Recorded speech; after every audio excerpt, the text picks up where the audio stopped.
Hello, everyone. Thank you so much for joining us.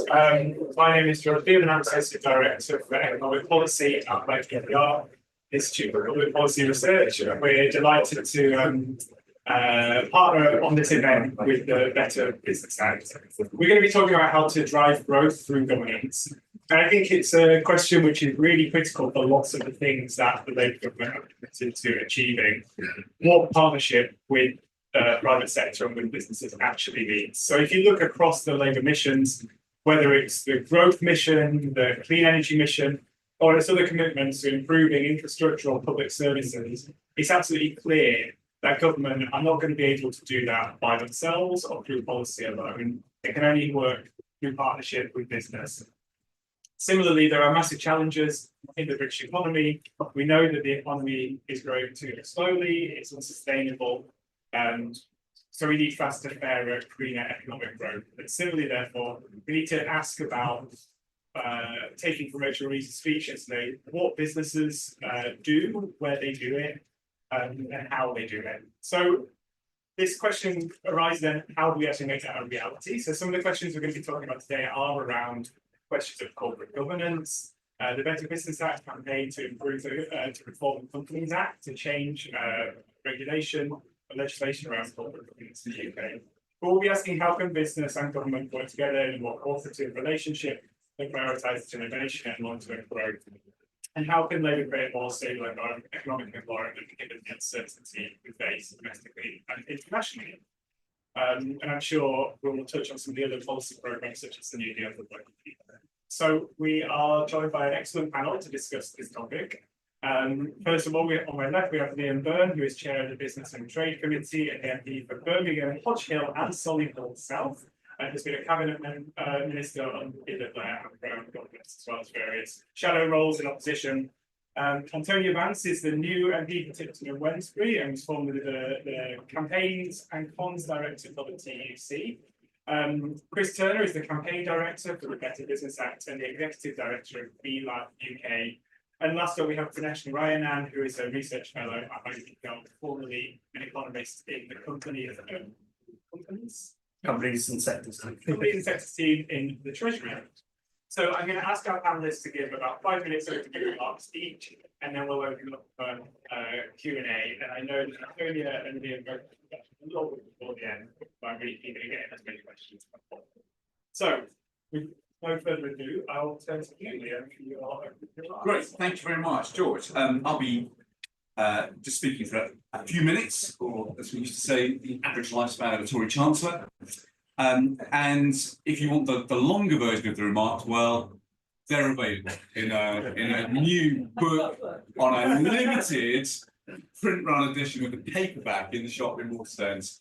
The book itself comes out strategically ahead of the budget on the 10th of October, but you can get yours early with Stones in reception. So let me just say 3 things by way of introduction to get the ball rolling. So the first is what was great about yesterday, and what was great, I think, about today's speech, is that we are finally seeing the purpose for which we are going through the pain.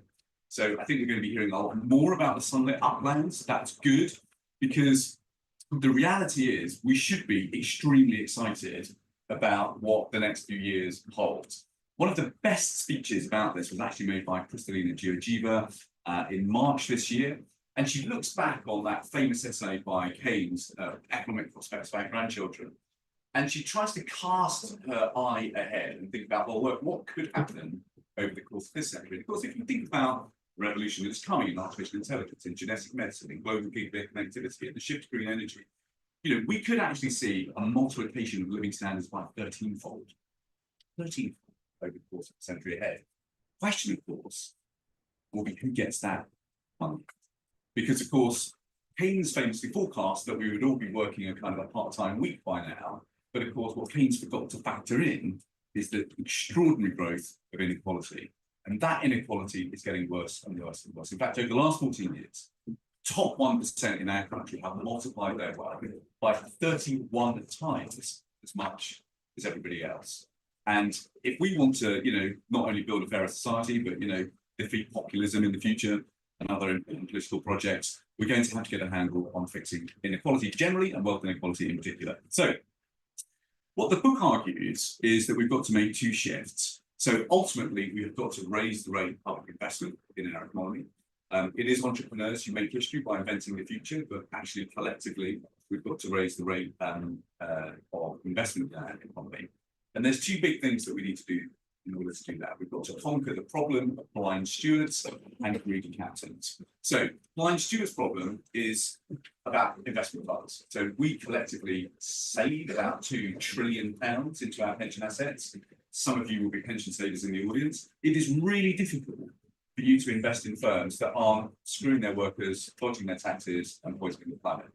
And so consolidating the 31,000 different pension funds that we've got in our country into a handful of super funds like Canada, like Australia, where we've got proper ESG reporting, where we're looking at things like the Good Business Charter or the kind of framework that is used by Nest, and actually giving you as pension savers the confidence that you are investing in virtue and not vice, is one big way that we begin to introduce civic capitalism. But the only way that it can work is if we change boardrooms too. And this is why the campaign for the Business Charter is so important. That Business Act is a fundamentally important bit of legislation that we've got to get right, because ultimately, if we don't conquer short-termism in the boardroom, then we're not going to get that long-term uptick in investment that we need. Today, we have short-termism in the boardroom, not least because people in the boardroom are there for about 15 minutes before they leave on a massive great payoff. So actually changing the way boards work, giving boards the latitude to define social purposes as part of their their M&Rs, but ensuring that there are people who will take a long-term perspective, like workers on boards, like creditors, is something that I think, got to drive through. And if we can do the investment piece, but if we don't do the boardroom reform piece, then frankly, we're not going to move the system into the kind of civic capitalism that I think we should be aiming for. The final word, George, that I'll just conclude with is just, we should remember our history here. So, we have a successful economy, one of the world's greatest economies in this country, because over the course of the last 4 centuries, we built important institutions in the marketplace. There was no great platonic design of a free market. Markets work well because we build institutions. But when you go through the House of Commons debate that created those institutions, they have one thing in common. There is always an appeal for the common good. And right now, our marketplace is not working for the common good. So let me just leave you with the words of Viscount Palmerston, who wound up the debate that created the Limited Liability Act back in 1855. He said there would be no greater measure for the advantage of the community at large. I think it is time that we have institutions in our marketplace that remembered that advice. Thank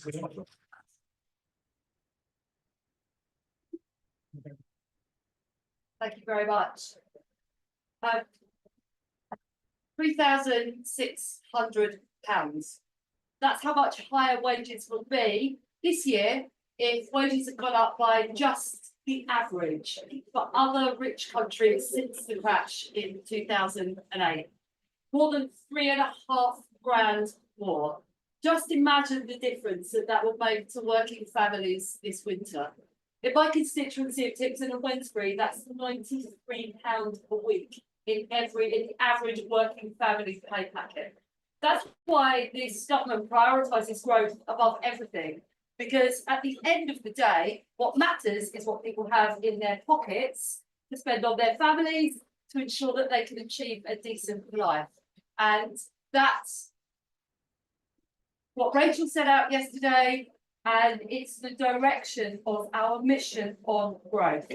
And I guess one of the things that I wanted to say to this group of people is I hope you're beginning to see that we're going to do things differently, and I hope you'll continue to see that we are going to do things differently. On the wall back in my very, very new parliamentary office, which I only got about 3 weeks ago, despite having been an MP for 3 months, I have Ernest Bevin.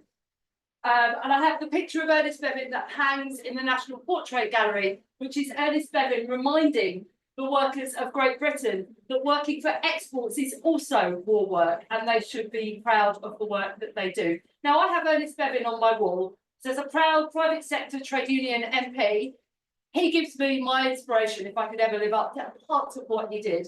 Not as many Labour people looked in his foreign secretary years, but for me, his years as Minister of Labour, showing that it is possible to turn the drive of the British people from the most unpromising of starts into a machine that could win the Second World War for this country, and without which we would not have won. So we remember, just as we will remember on Remembrance Sunday, those who fought, we also remember those who made and those who created as part of that war effort, and the greatest Labour minister of all time.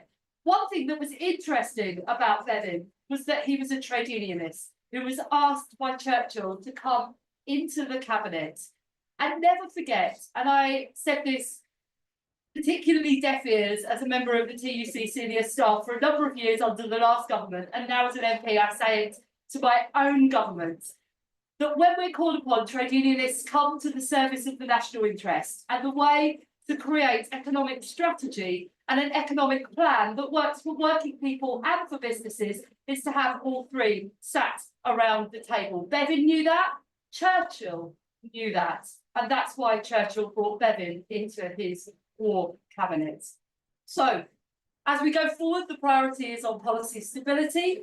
It's on making sure that we have a renewed tripartism that brings unions around the table in the Industrial Strategy Council, that ensures that when we publish that green paper on the industrial strategy alongside the budget, as Rachel said yesterday, it has a very, very clear view of what is next in terms of the development of our clusters and our places, what is the unique contribution of the British economy to the world, and therefore where we should be growing. And unions will be a partner at that table.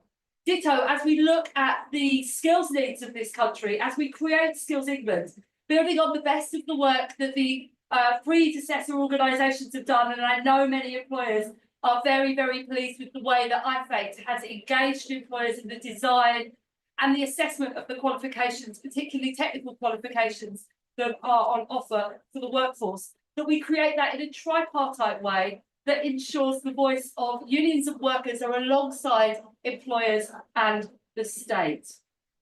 And the final part of how we will do things differently is through our New Deal for working people. Now, I'll be honest with you, amongst many, many of the commitments, and you can count them, maybe there are 42, maybe 43, up to 45, depending on how you count it. Some members of the cabinet like there to be slightly fewer, some like there to be slightly more. I'm on the slightly more side. One of the things that didn't make the cut at the end of the day was the workers on boards, and I'm sad about that, and I hope that is something we may come back to in the future. But don't forget the breadth of the ambition on the New Deal for working people as that signal that we will do things differently, as that signal that responsible business will always be welcomed by a Labour government. Those individual employment rights that are on the agenda that will be published when we get back to Parliament in 2 weeks, within the first 100 days of a Labour government, the ban on zero-hours contracts, the ending of fire and rehire, the opportunity to ensure that everyone has the right, not just the right to request, flexible working, no matter what the Daily Mail says. Making sure that our workplaces offer secure, decently paid work, making the living wage a real living wage, and the collective rights.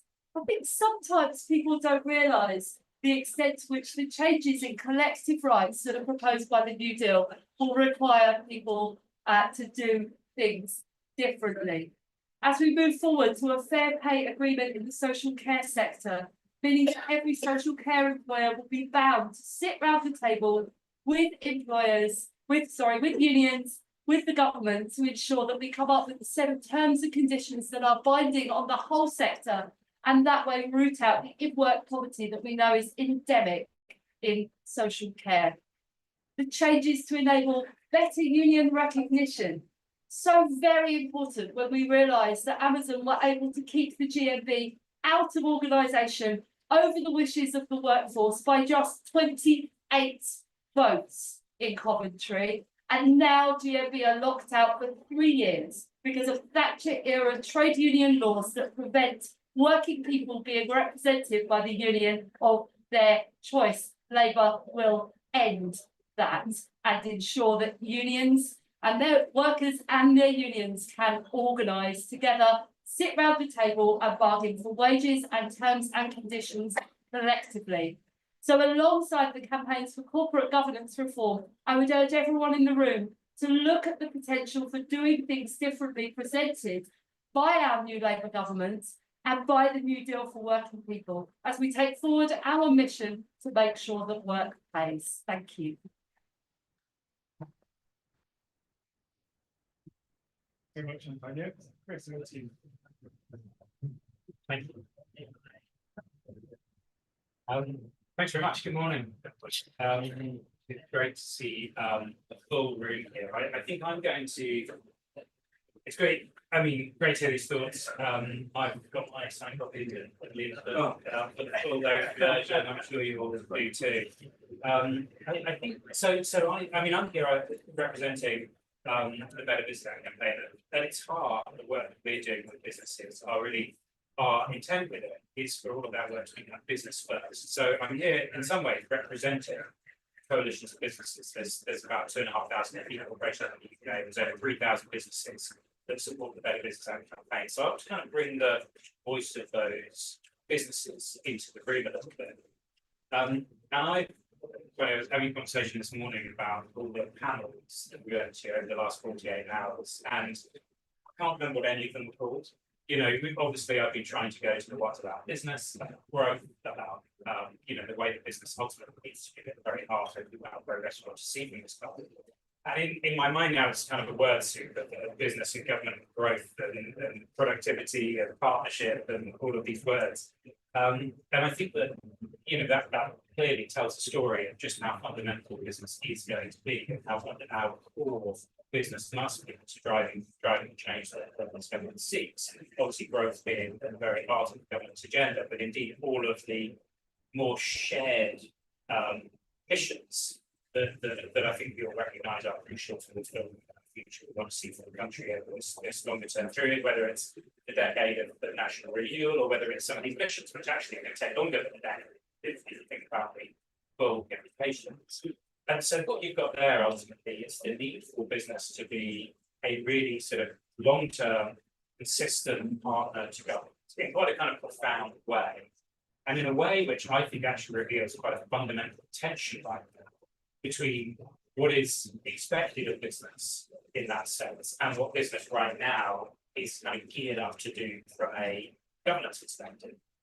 That tension, again, representing these thousands of businesses, we see that tension play out both in a kind of an organizational sense, but also a very kind of personal sense when we speak to the directors, business leaders.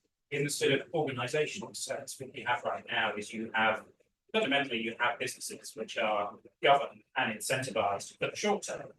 Really, when you think about it, when you think about corporate governance, when you think about directors' duties through the Companies Act, that they are required to put members, their shareholders above the interests of the wider set of stakeholders. When you think about whether it's their quarterly reporting cycles, whether it's sort of the incentive baked into our financial investment models right now, there is short-termism really kind of at the core of the revenue that businesses are incentivized, required to do from a kind of governance and wider sort of incentives framework perspective. But on the other hand, you are now having, and I should say, no one business is the same, right? So this changes for every business, and I think these tensions are more acute, bigger, and ultimately therefore more impactful businesses become. On the other hand, you have tension pulling businesses and business leaders in the other direction.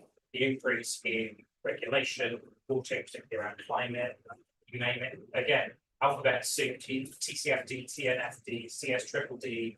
Businesses are being pulled in the direction of reporting against their responsibilities fundamentally to life, society, to the environment, while the fundamental wiring of the system is encouraging them to think long-term and their shareholders above all else. So you've got this kind of growing tension, very hard of business. That plays out, as I said, there in the organizational sense. But if you're a director trying to run a business, your job is getting harder and harder because those two kind of forces are pulling you in directions. And so fundamentally, you mentioned, George, what we heard from the Chancellor in terms of thinking more about sort of what business does, where it does it, how it does. I want to talk about why. Why does business do what it is? that it does. And ultimately, that's where governance comes into play. And when you think about the kind of what we have right now in terms of a kind of perfect storm of challenges that we need business to help us meet, whether it is a growth challenge, whether it is the profound challenge of the climate emergency and inequality. Those challenges are long term, those challenges are profound, and we need to look at why, we need to look at the heart of why business, to rewire corporate governance. So ultimately, businesses are responsible for thinking longer term and are responsible for aligning, it's not an either or, it's not a choice, aligning the interests of their shareholders with the interests of wider society and the environment in a way which means the fundamental coming back to why we're here, we're sitting in this room. Business can be, every single business can be a consistent long-term reliable partner for government to achieve its missions.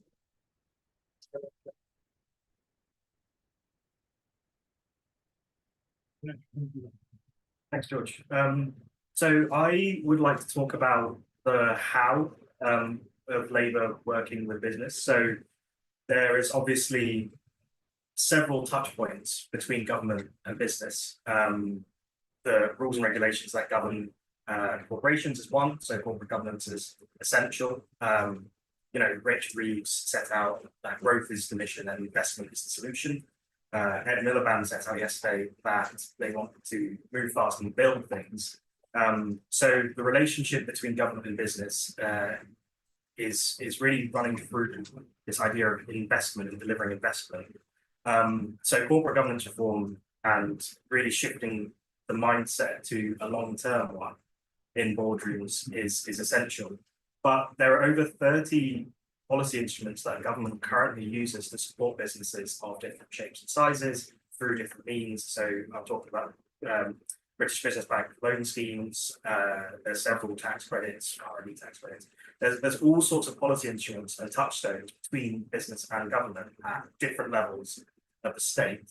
And I guess the mission, we talk a lot about missions nowadays, but the mission for government right now in the first sort of 100 days is to figure out which of these levers they can reform to actually pull in the direction of those overall missions for growth, for clean energy, fixing the health system, and providing opportunity. I can't remember all five, but so how do you make sure all of these levers pull together in the direction of those missions? I think setting out an industrial strategy is really essential to that.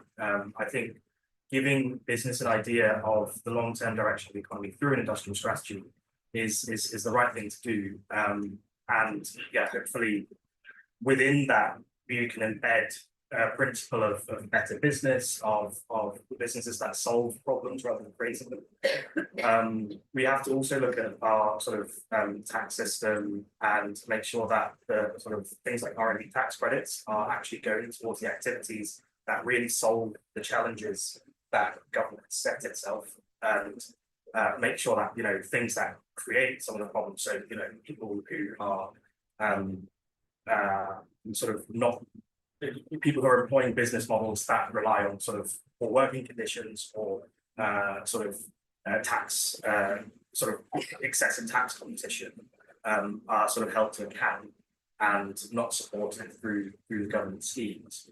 I think there are several ways to actually do this, and it's going to take a lot of quite detailed work to actually change the relationship between government and business in the way that's needed.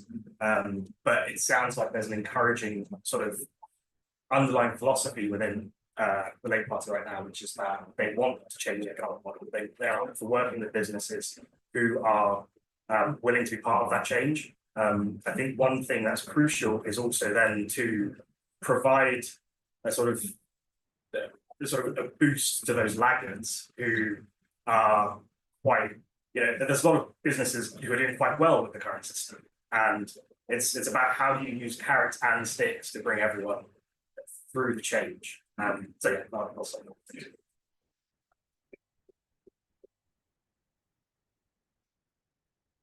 I'm going to abuse. Oh, well, that's good. Okay, I'm going to abuse my chair's privilege and ask myself first, and then I'll go out the room and come back on the panel. the discussion so far has been very focused on what government wants, and I'm kind of intrigued by what the panel think the public want and the perceptions of business, because my hypothesis is most people probably think that their boss, probably their employees them, is a good company and good well, but maybe has a bit of skepticism towards the bigger business, and I'm interested to know whether you think that the public have a demand for this kind of responsible business, good capitalism at the moment. But before you answer that, the lady on the front row and then the lady on the back. So microphone, yeah.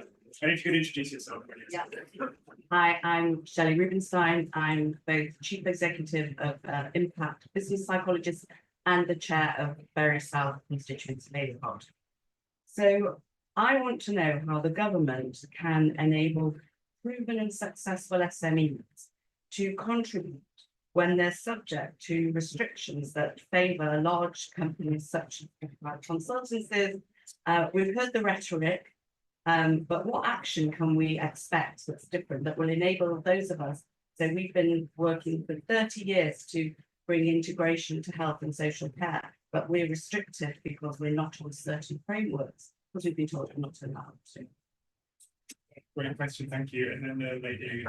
Thanks so much. I'm Rachel Saunders. I work for the Institute of Business Ethics and I'm a Labour Party member from Bethnal Green.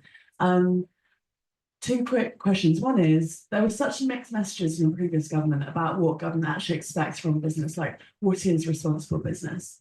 And do you think that this Labour government will at some point offer its own definition or sense of purpose? Because changing, Companies Act, whatever is fine, but actually clarity of leadership and expectations from government, I think would go a long way with a lot of organisations. And my second point is, I feel really nervous that with the scale of change in terms of what's needed to, achieve a green economy and all of the kind of partnership around investment and so on, that there's a real risk that, well, I suppose to pose that question, do you think that this government is resilient to making sure that issues like the COVID scandals around supply chains and so on don't happen to us again, with the scale of partnership with business that's needed to bring the economy to have co-investment partnerships and so on? Are we confident with the integrity of the business partnerships that we're creating?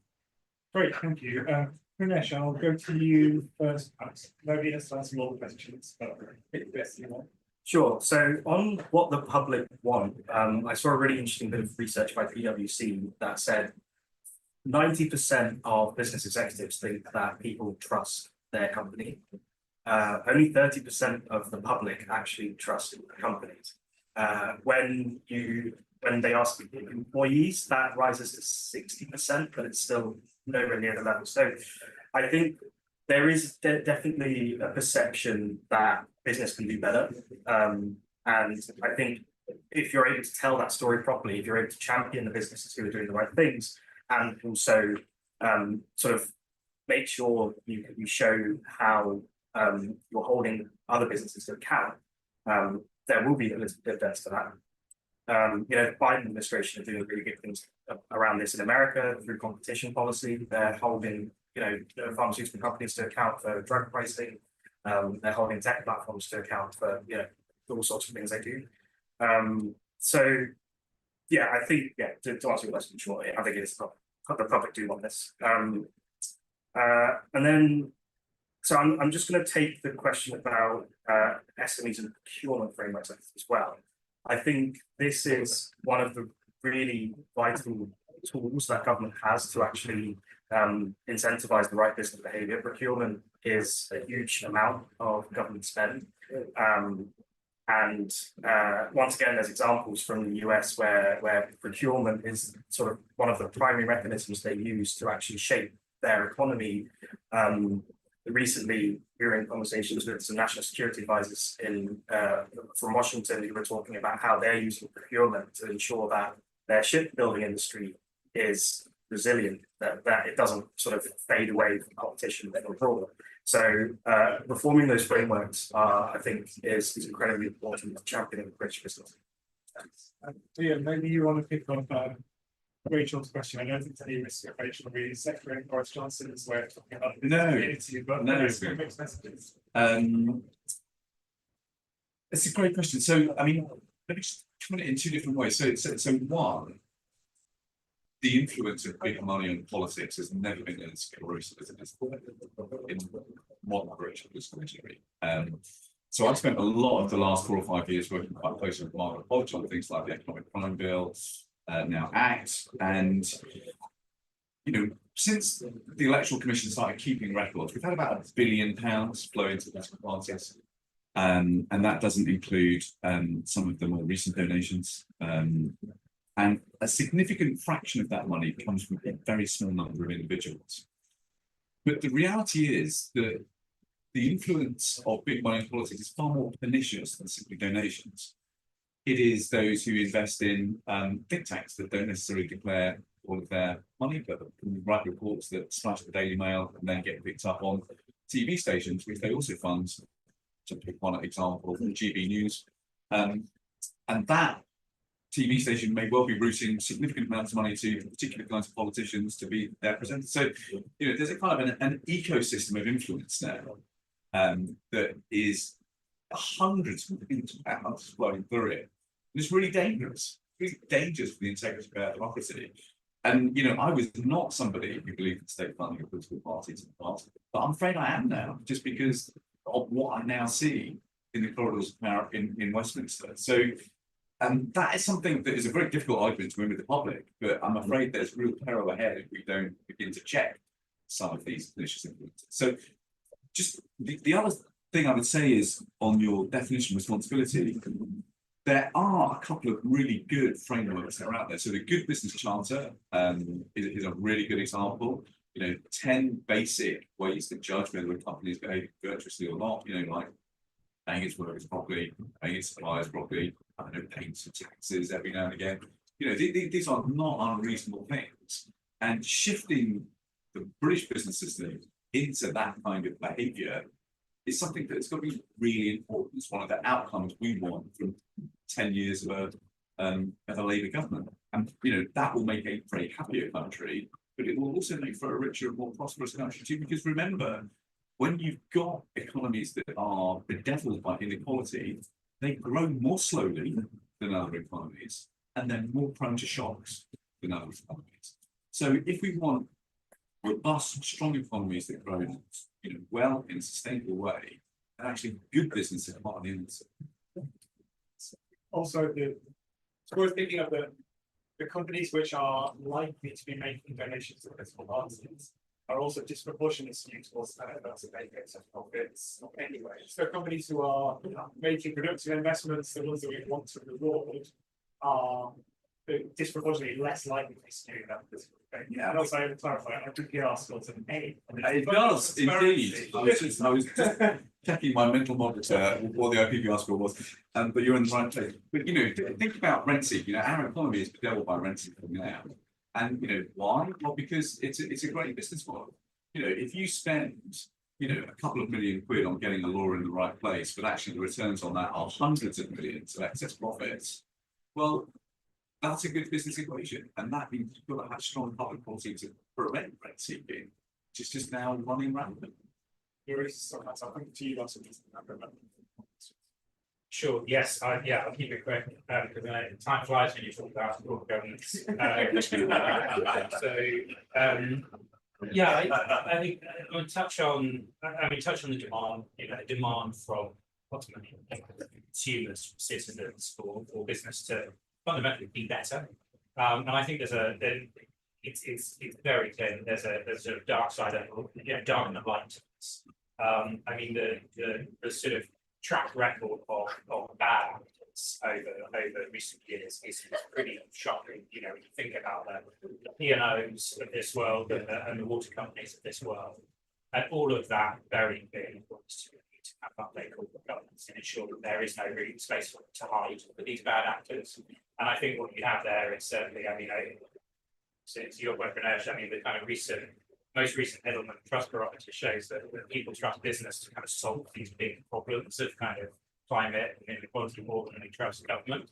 Frankly, I think that's more about how they trust government than it does about how much they trust business, because they trust in business to be behind some of those things. But there is also a massive upside, positive side to the way that people feel about business. And that is that they are genuinely inspired by those businesses which do manage to make a really positive contribution to our communities, to the place, manage to ultimately innovate towards the kind of solutions that do not yet exist, but will fundamentally get us out of the climate crisis as well. So I think that upside is also where we need to absolutely do a huge amount of work on corporate governance, but yes, some of the other levers that Nash was talking about in terms of unlocking innovation, contribution of every business to those solutions. So massive demand. We've seen that, by the way, that's very, very real terms from our work building the people community, certifying businesses on good business frameworks. The demand is through the roof. We can't get through all the businesses that want to certify the people to prove to their consumers that they are doing the things that make a good business. So it's very, very real for us.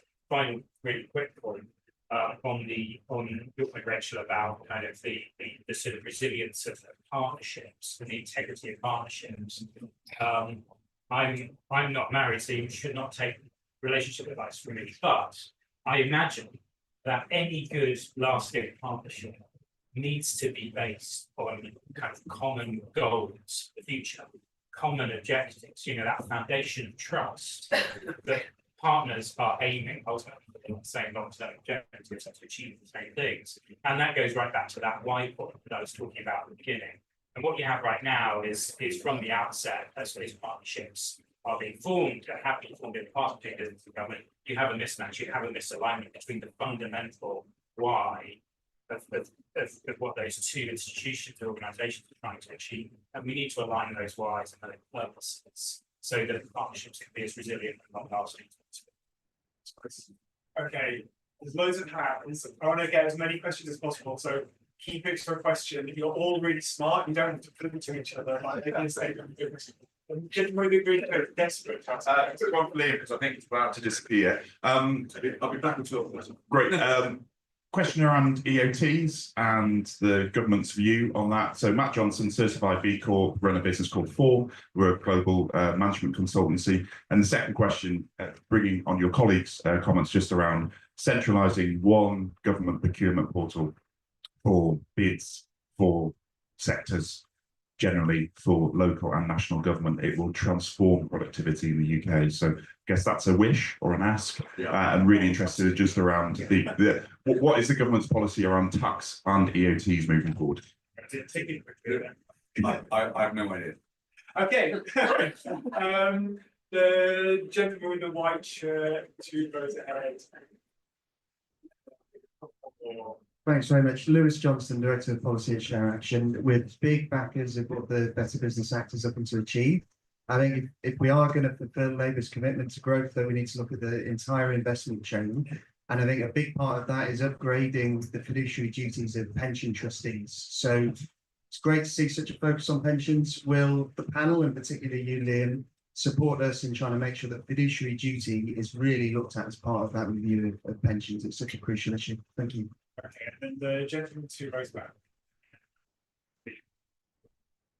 Thanks very much. Michael Eder, public sector economist. Really like a lot of the stuff that's being said about the rewiring of the system. Liam, big fan, but I think we just need to challenge that narrative around bad captains. So this kind of like idea that's kind of inherent in the left about, business people wanting to, screwing workers, that sort of thing. We've got to think about the incentives, why that's happening. It's about control. So if you can be sacked by your shareholders because you're not delivering TSR quickly enough, that's what you're going to do. So putting workers on boards that can still get outvoted isn't necessarily the solution there. And think about how we can get stakeholders. So stakeholders, is there any thinking about how we can get stakeholders with a sort of a more even control with shareholders? So like stakeholder councils, that kind of thing. So super quickly. So the phenomenon of blind stewards and really captains, there's sort of 2 sides of a bad system, if you like. So one of the consequences of modern portfolio theory is that you've got funds that are just so diversified, they're just not getting involved enough in not being boards that they're supposed to be stewarding and take good decisions rather than bad decisions. And that does create a set of incentives in which greedy captains can flourish.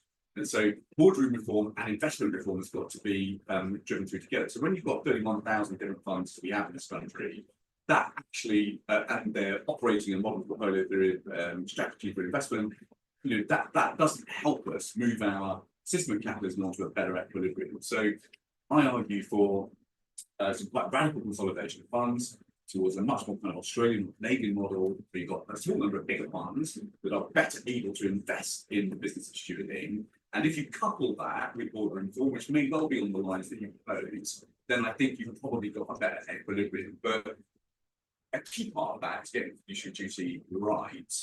And the key reason for that is that, look, collectively, we've got to try and lower the beta risk here.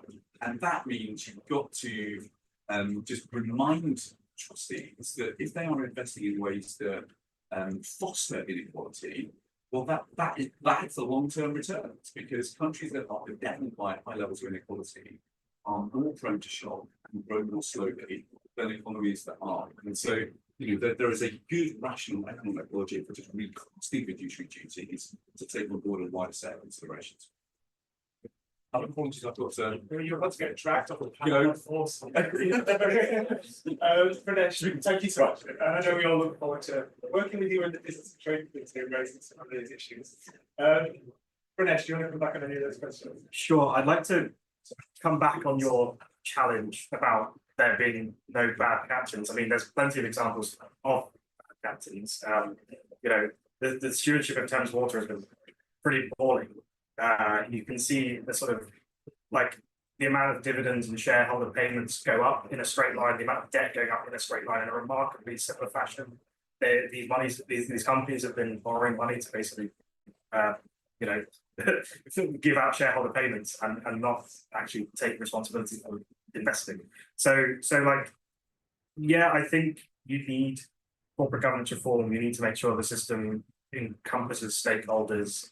But I would say that you also need sticks embedded in policy. So I mean, water is a bad example. It's just been poorly regulated on top of the way the companies behave.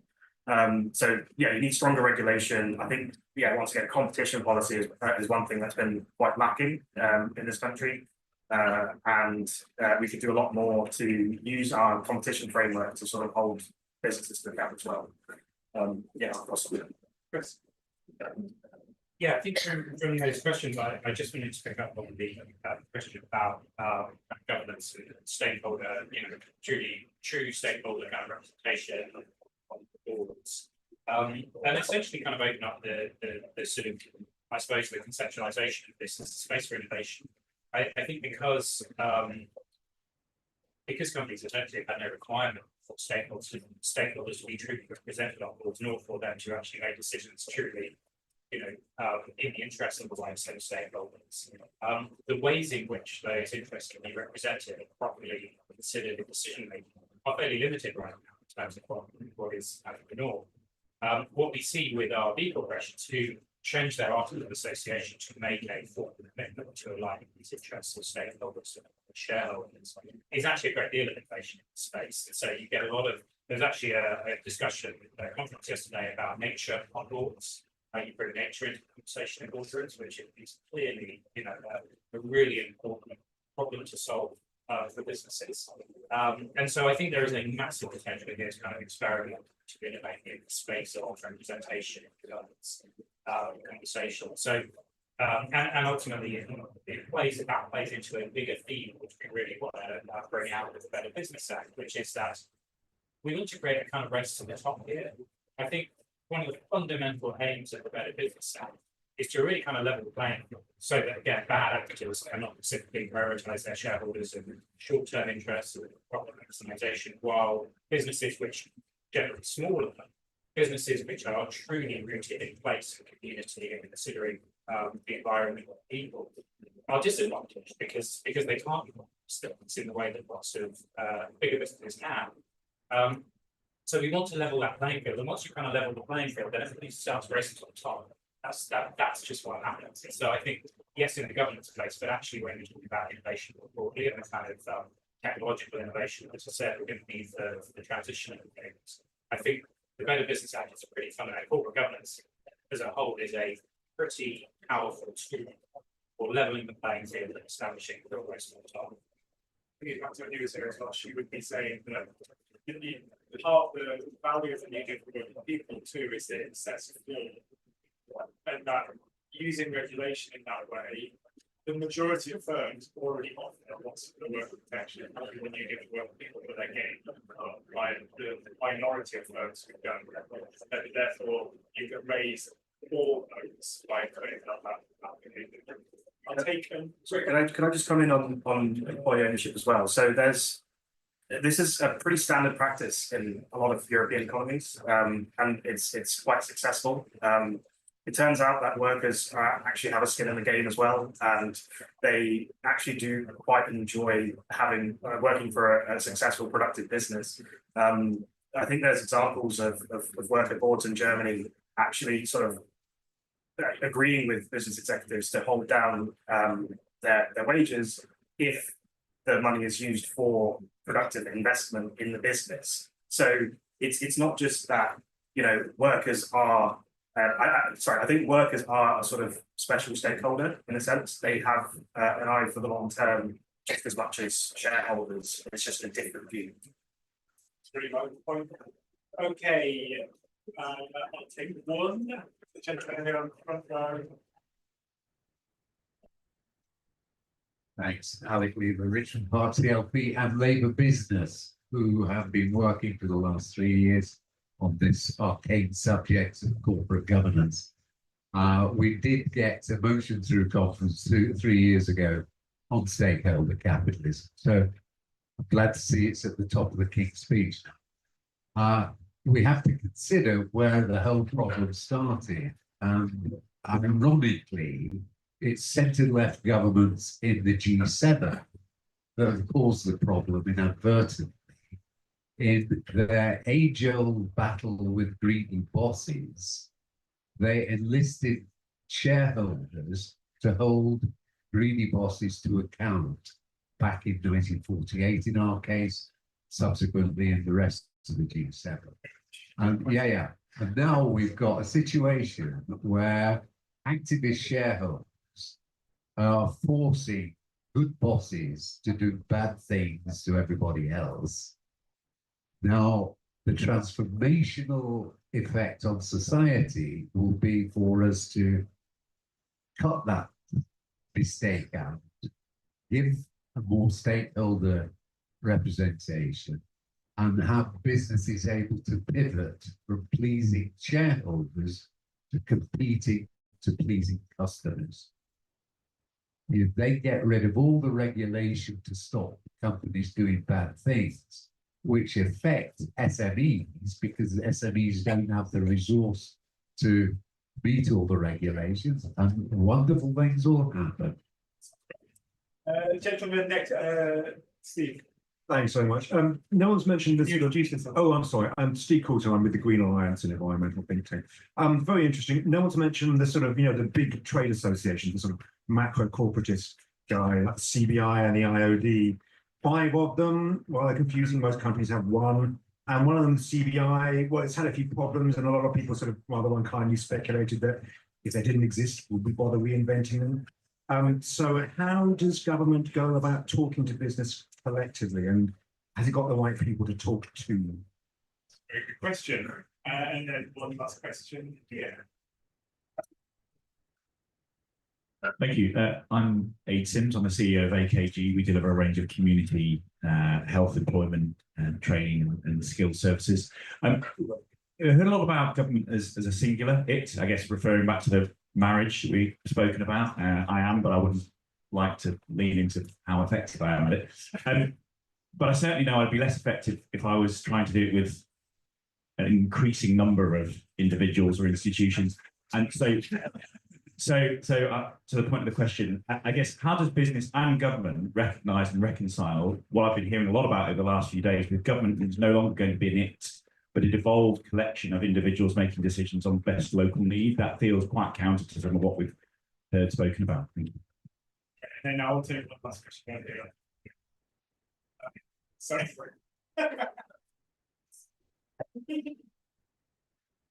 So, Alan Green from Equinity says UK's leading share registrar. We sponsor the APPG for corporate governance, which is a select crowd. Over the last few years, we've been trying to engage Labour colleagues across Parliament in it, but it's almost a predominant Conservative affair. Why is that? That's a great question. All right, I'm going to actually I will maybe throw something into the mix on Steve's CBI question. Partly that I think it is the challenge of what Antonia raised in her remarks of getting tripartite bargaining working in our 5 different instances of business. And I think often that when we're trying to talk about good business versus bad business, that nuance can be totally washed out of the debate. If you have trade bodies which could tend towards the lowest common denominator of policy option, and you lose a lot of the voice of difference within that community. And I think that equally, you lose some of the nuance between executives and management decision makers too. So I think our recently commissioned some polling with the TUC of decision makers within firms who were universally and overwhelmingly in favour of all of the parts of Labour's union for working people. They thought it would improve their staff retention, their staff health, their profitability, their productivity, and increase their investment. But none of that is reflected upwards through executives of the organisation, so into those business bodies. So I think there's a real challenge, and the new government will face a new challenge if they are pursuing policies like an industrial strategy, for example, which creates winners and losers within the business community, and they will have those policies will live or die by the ability to create coalitions of winners in the economy who are not allowed to say. Chris, anybody wants to answer any of the questions? Yeah, thank you. Yeah, I was going to pick up also on Steve and also your marriage. I think I suppose one of the things that we have sort of, I suppose, identified through this conversation is that it is incredibly complex. There are many levers that the government can use to kind of work with business, incentivize business, etc. And even the kind of corporate governance levers that I'm talking about are kind of, to some extent, kind of blunt instruments, right? You know, the sort of, they will not play out in the same way for every business. And so I think kind of acknowledging that complexity is important. And I think it speaks to both of your points in that what we're talking about here are, from a corporate governance perspective, the alignment with basic principles in a way which actually transpires, I think, in a much more kind of cultural sense than it does in the sense of sort of specific kind of representation of interests or specific kind of mandates or initiatives for government. But what it does is it creates that, again, a level playing field, but everyone's on the same pitch. You know, it's sort of I'll spare you. But you know, it's a sort of, yeah, I think your points are really interesting. CBI, those other groups. We also have an interesting conversation there about whether or not with the B Corp community, for example, of purpose-driven businesses, good businesses, are we a business membership organisation, and are we kind of representing the interests of the businesses? And actually, we tend to shy away from that way, that mode of thinking about our interaction with government or our kind of representation more broadly, because we really recognise the diversity of our membership. We recognise that businesses will take very different paths to achieving things, even though we are representing a community of businesses which is completely aligned in terms of its values and its kind of broad understanding of its purpose in society. So I think it's kind of a bit of a sort of it's kind of mind-boggling what we're trying to do, because we're trying to at the same time recognise that diversity while be much clearer about this kind of writ large, what is business for? Why does it exist? And what do we all expect from it in terms of its role in society? So, but I do think that if we can make progress on that fundamental question and all use a tool like corporate governance to be very clear about the fact that business exists to benefit all of us. It must benefit all of us. There are lots of different kind of crafty ways of kind of actually articulating that. The Future Corporation Project is something like, create ultimately profitable solutions to the problems of people and planet. That's a nice one, but there are many more. And if we can all agree on something like that, which ultimately underpins everything that business does, it's all of this, then all of this kind of multiplicity of kind of, businesses and their different ways of achieving that purpose are suddenly much more kind of, much easier to accommodate within mission-led government, within an industrial strategy, within ultimately a shifting kind of consumer landscape, which prioritizes good behavior over simpler things such as simply price. So it's a kind of simplification while recognizing that complexity that I'm striving for. If that makes sense. Do you want to pick up the question of why intense? So it's kind of business engagement. If I tend to go to 100%. Yeah, I mean, do I pick up on that? The other two members of the panel are employees of a politically impartial organization. Yeah, I mean, I don't have a lot to say about that, other than I think it's no, I don't. Can I try to? You could. Yeah, I'm going to be impartial. So I think that, I mean, the question sets off the nerdy political theorist in me, right? So I think we've been basically, both sides have been working with a model of business and government on one end of the seesaw, and Conservatives want business to go up. Left, Labour traditionally want government to go up, and they're usually seen as in opposition to each other. At least that's the sort of sense I get of how the sort of political philosophies have sort of been working around the two parties. I think obviously the challenge is as we see it now is like, how do you make a progressive case for corporate governance reform that actually is embedded in things that Labour cares about, such as build ambitions, obviously, but the ultimate living standards of working people and the I think I could give it a go. I think it's right that the route Labour has taken from its inception to being to the party it is today has been through the Labour group, which traditionally sees itself as both a partner to and an antagonist to firms. And there are other centre-left parties across Europe that have taken different paths and focused on kind of production.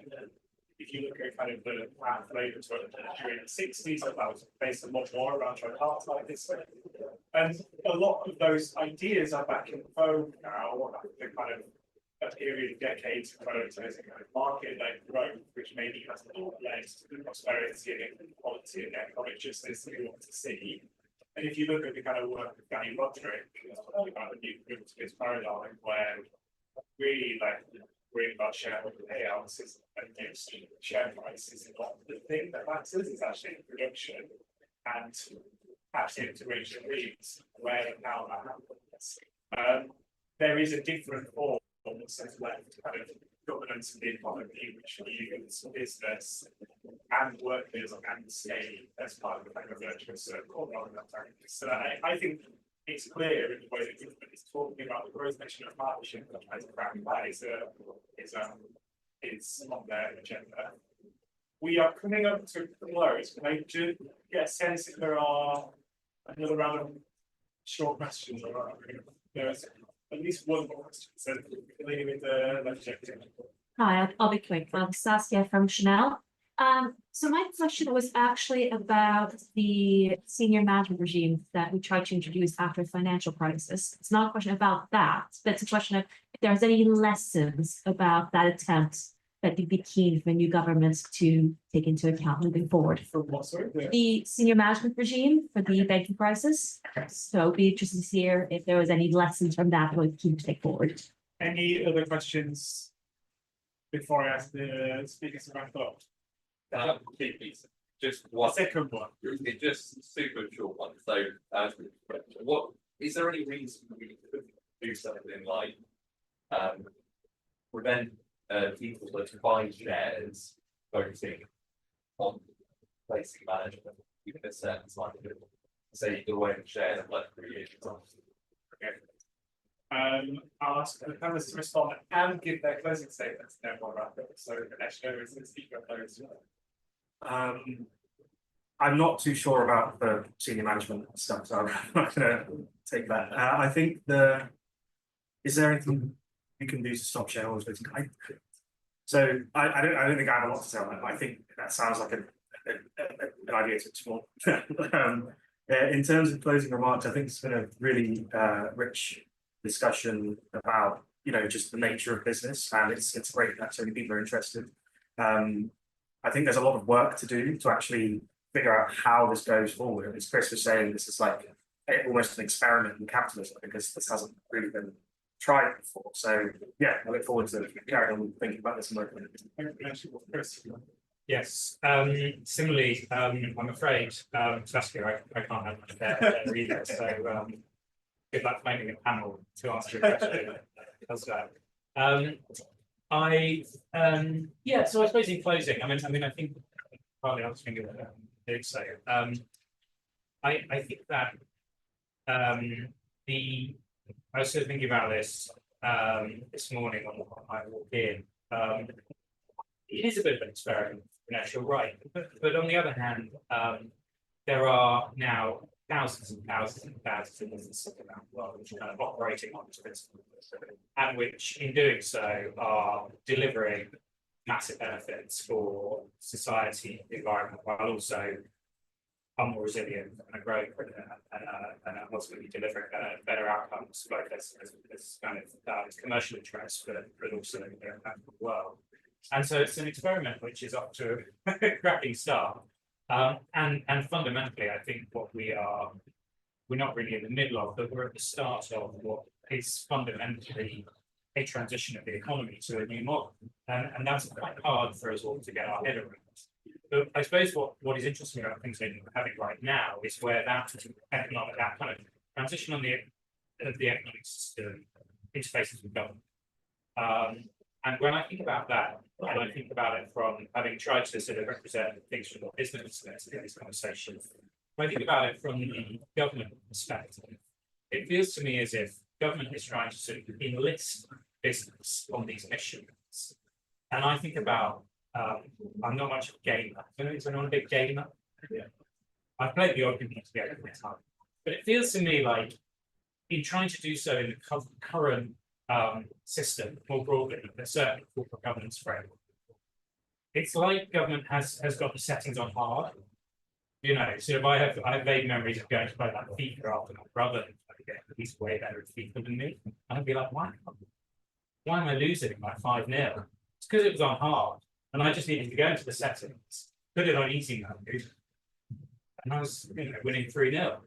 And it feels to me as if, quite frankly, we can put the settings on easy. We can make this partnership between government and business much, much easier in a way that sets both up for success in achieving what fundamentally is a pretty gargantuan challenges in the decade of national development. So let's change those settings and make this whole thing much easier for everyone. Thanks, Chris. I agree, it's been a really fascinating discussion. A lot of those tensions have come out between kind of growth and fairness between shareholders and stakeholders, between winners and losers, and some of the challenges the government is going to have to face in moderating between those. I think the question really remains of how it will actually go into practice. I think that's something that you guys have been working really hard on. These questions of corporate governance are actually critical to achieving economic prosperity and justice. So please, me just to thank our panelists, including Liam Antonio, who to be early, and to also to the Better Business Out of the Partnership once again. Thank you very much.